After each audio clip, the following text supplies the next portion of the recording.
3811. I think a lot of people, other than you and me, hopefully are coming to the realization that big government not only can't do everything, not only doesn't have all the answers, but is very destructive of our society. We have figures today, again, initial claims for unemployment benefits up. Unexpectedly, of course. We have the chairman of the Federal Reserve who's done enormous damage to this economy, and hence this society, says he's puzzled why we don't have more growth. Puzzled. Maybe you should listen to this program. It might help him. We have the President of the United States in another political move ordering 30 million barrels taken out of our strategic reserve. Keep in mind, this president builds nothing. He destroys. The United States military was built up. He's trying to hollow it out. NASA was built up. He's trying to hollow it out. We have a strategic reserve. He uses it for political purposes.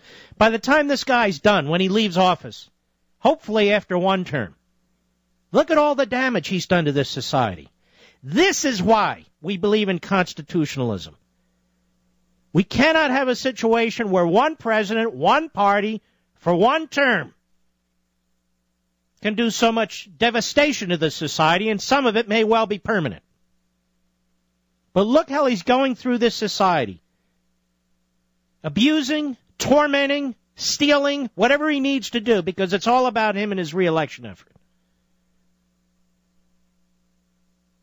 I mean, we're destroying utility companies, coal-powered plants. We're destroying our dam system along our rivers. We're destroying our infrastructure. He keeps talking about building an infrastructure. He's destroying the infrastructure. And now the talks, these so-called talks between the Republicans and Democrats over the debt ceiling deal, quote unquote, have supposedly collapsed, with Cantor walking out on the House Republican side, John Kyle walking out on the Senate Republican side. According to Mitch McConnell, at the 11th hour, they're throwing in all these big tax increases. Now, how can you support any tax increases when we're in this depression? And it is a depression. I keep saying we're in a depression, and I'm going to keep saying we're in a depression. It doesn't have to be exactly like the depression when Roosevelt was in office, but it's a depression. It all comes down to the same thing, ladies and gentlemen. It all comes down to the same thing. And if I don't take time and talk about this, I don't know who will. It all comes down to violating the Constitution of the United States, where we reach a point where we have such a mammoth, out-of-control, rogue, central, consolidated federal government that we're reaching these dire circumstances. This is exactly what they want. This is exactly what they're up to. They despise the Constitution of the United States. These statists who put their left hand on the Constitution, raise their right hand, and swear allegiance to it, have no intention of having allegiance to the Constitution. We have a remarkable editorial written by the managing editor of Time magazine. I cannot do this the kind of justice it deserves, or should I say injustice, by summarizing it. So I'm going to highlight key provisions of it, and I really want you to listen to this, because this man speaks for the people who rule over us. This man speaks for the people who want to raise our taxes even more, who want to expand government. This man speaks for Barack Obama. His name is Richard Stengel, Stengel. And he writes in part, here are a few things the framers did not know about: World War II, DNA, sexting, airplanes, the atom, television, Medicare, collateralized debt obligations, the germ theory of disease, miniskirts, the internal combustion engine, computers, antibiotics, Lady Gaga. The framers were not gods and were not infallible. Yes, they gave us and the world a blueprint for the protection of democratic freedoms, freedom of speech, assembly, religion. but they also gave us the idea that a black person was 3/5 of a human being, that women were not allowed to vote, and the South Dakota should have the same number of senators as California, which is kind of crazy, he says. I'm not even going to mention the Electoral College. All right, let me address this in pieces. No, the framers couldn't predict what was going to happen in the future. There's no question about that. Except for one thing.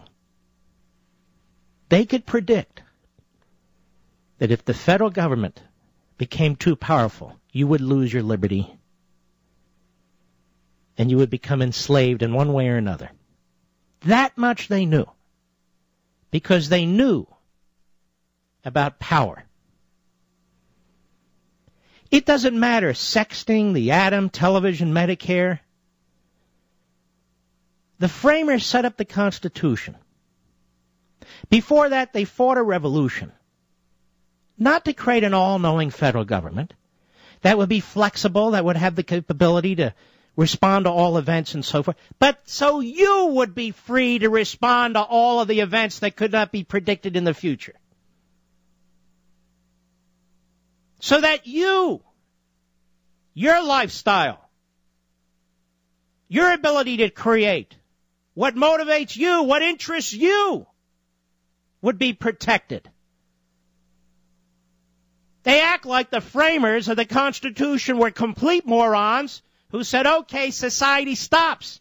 No, they wanted to protect society so society would go on. It's the government that's killing the civil society.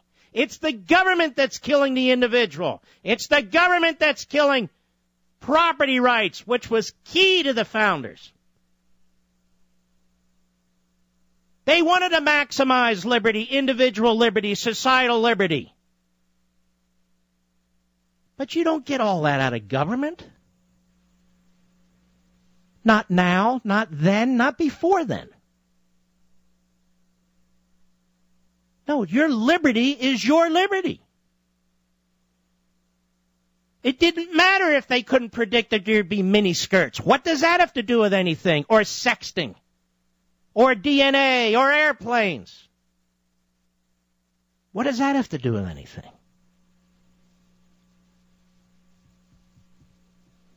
And by the way, the states still had power, and a lot of power. It's not as if there wasn't government. The federal government had enumerated powers and a lot of power within the enumerated powers.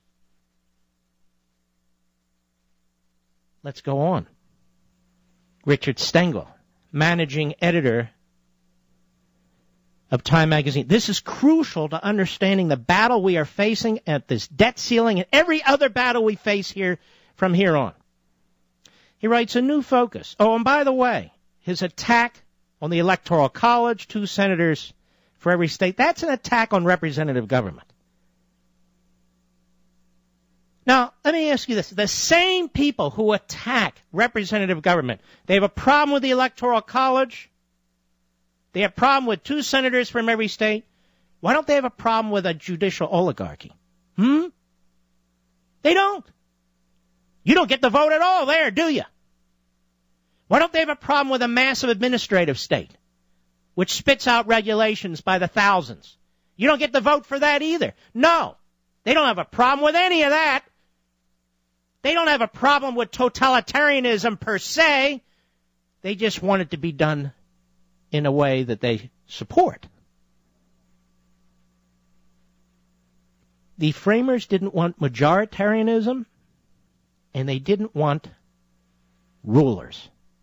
That's why we have an electoral college, and that's why we have 2 senators from every state who were supposed to be selected by the state legislatures. And the man's ignorance knows no bounds. I explained this the other day. I've explained it in Men in Black. I've explained it in Liberty and Tyranny. I've explained it on the radio. The 3/5 person issue in the Constitution had nothing to do with degrading human beings who were black. It was pushed by the northern free states to limit the number of members of the House of Representatives that the southern states, that the slave states could have. the ignorance of this man and all the others who twist this knows no bounds. He goes on. A new focus on the Constitution is at the center of our political stage with the rise of the Tea Party and its almost fanatical focus on the founding document. Fanatical focus, you Tea Partiers, me, on the founding document. Well, here's the thing, ladies and gentlemen. The founding document is not the Constitution. The founding document is the Declaration of Independence. He doesn't even get that right. And yes, we have a fanatical focus on the Declaration of Independence and the Constitution because we're up against fanatics who reject them. By their own words, by this man's own writing, he rejects them. He pretends not to, but he does. The Declaration of Independence, unalienable rights. That is a human rights, civil liberties document for individuals in this country, which should be adopted throughout the world as far as I'm concerned. Because the opposite is tyranny. The opposite is tyranny. And so we're now fanatics, you see. You're dismissed as a fanatic because you actually believe in our founding document and in our Constitution. I guess you're not a fanatic if you subscribe year after year blindly to Time magazine. Why the hell would you? He says the new Republican Congress organized a reading of all 7,200 words of an amended version of the Constitution on the House floor to open its first session. As a counterpoint to the rise of constitutional originalists, those who believe the document should be interpreted only as the drafters understood it. Actually, what we mean is following the words as was intended, as those words meant at the time that it was adopted and ratified. Liberal legal scholars analyze the text just as closely to find the elasticity they believe the framers intended. No, they don't. Liberal legal scholars, so-called, reject the Constitution. They seek to rewrite it. And they look for gaps. They look for any condition they can to try and destroy it. Everywhere there seems to be debate, he says, about the scope and meaning and message of the Constitution. This is a healthy thing. Even the framers would agree on that. Well, what's the debate? We're the fanatics who believe in what the Constitution says and what was meant at the time it was written, and they don't. Of course, they're not fanatics. They're very thoughtful, intelligent people. He says, so are we in a constitutional crisis? In a word, no. So there you have it. Time magazine has said no constitutional crisis. What's the problem? Just ignore it. He says the Constitution was born in crisis. Actually, it really wasn't born in crisis. It was born after the Declaration of Independence. He says it was written in secret and in violation of the existing one, the Articles of Confederation, at a time when no one knew whether America would survive. It was written in secret, and then it was made public, and it had to be ratified by the states. It had to be ratified, unlike Obamacare. He said the Constitution has never not been under threat. So what does that have to do with anything? There's tyranny. Tyranny abounds. We who support liberty and freedom and an open society, we have to be resolute. He says today's debates represent conflict, not crisis. Conflict is at the core of our politics, and the Constitution is designed to manage it. There have been few conflicts in American history greater than the internal debates the framers had about the Constitution, for better or for worse. And I would argue it's for better. The Constitution allows and even encourages deep arguments about the most basic democratic issues. A crisis is when the Constitution breaks down. We're not in danger of that. No, we're not in danger of that at all, ladies and gentlemen. Not at all. Let's see. Most of the First Amendment is rejected by these people. All of the Second Amendment, except the militia part, is rejected by these people. Good chunks of the Fourth Amendment, certainly big chunks of the Fifth, including your private property rights. The Ninth Amendment, they pretend that doesn't exist. The 10th Amendment, they pretend that doesn't exist. Let's see, what else? Oh, the Commerce Clause. They believe that exists so the government can tell you what to buy. It's not a crisis. It's just an issue of interpretation. I'm not done. I'll be right back.